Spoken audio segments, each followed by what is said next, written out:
എന്താ സ്ത്രീ പുരുഷൻ എന്നതില്ല, ക്രിസ്തുവിൽ എല്ലാവരും ഒന്നാണെന്ന് കണ്ടു. അപ്പം എനിക്കിതൊരു എല്ലാ ടൈപ്പും ഇടയ്ക്ക് എനിക്കൊന്നും പേട്രിയാർക്ക് സപ്പോർട്ട് ചെയ്യണോ ബൈബിൾ എന്ന് തോന്നും. പിന്നെ താഴോട്ട് വയ്ക്കുമ്പോൾ ഇത് അങ്ങനെയല്ലല്ലോ പറയുന്നത്. അപ്പോൾ ഇതിനൊരു എന്താ നമ്മൾ വ്യാഖ്യാനിക്കുന്നതിൽ വരുന്ന വ്യത്യാസമാണ്. അതോ is it really supporting patriarchy?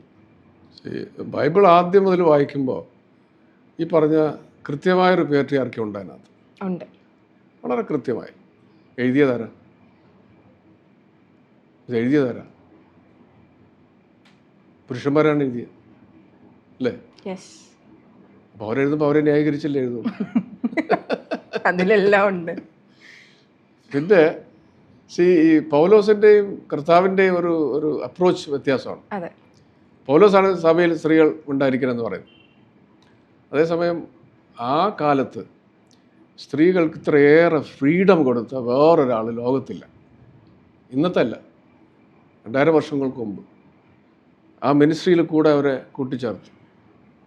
പാപം കല്ലെറിയാൻ കൊണ്ടുവന്ന സ്ത്രീയെ നീ പോ അല്ലേ, കരഞ്ഞ്. അത് ബിഗ്ഗസ്റ്റ് ഫെമിനിസം ആണ്. അത് ഭയങ്കര ഒരു വിപ്ലവമാണത്. അപ്പോൾ ഈ പൗലോസ് ശരിക്കും കല്യാണം കഴിഞ്ഞിട്ടില്ല കേട്ടോ. പൗലോസ് കല്യാണം കഴിഞ്ഞിട്ടില്ല, അതിൻ്റെ കുഴപ്പമാണ്. പക്ഷെ ക്രൈസ്റ്റ് ശരിക്കൊരു ഭയങ്കര ഒരു വിപ്ലവം അഴിച്ചുവിട്ട ആളാണ് അല്ലേ. ആ വിപ്ലവം ഇന്നും നമുക്ക് ഉൾക്കൊള്ളാൻ കഴിഞ്ഞിട്ടില്ല. പൗലോസ് എഴുതിയപ്പോൾ പറഞ്ഞ് സഭയിൽ മിണ്ടാതിരിക്കണം. പക്ഷെ സഭയിൽ പിന്നെ കാലം കഴിഞ്ഞിട്ട് പിന്നെ അവർക്ക് പ്രീസ്റ്റ് ആകാനുള്ള അവസരം ഉണ്ടായി, ബിഷപ്പ് ഉണ്ടായി അല്ലേ.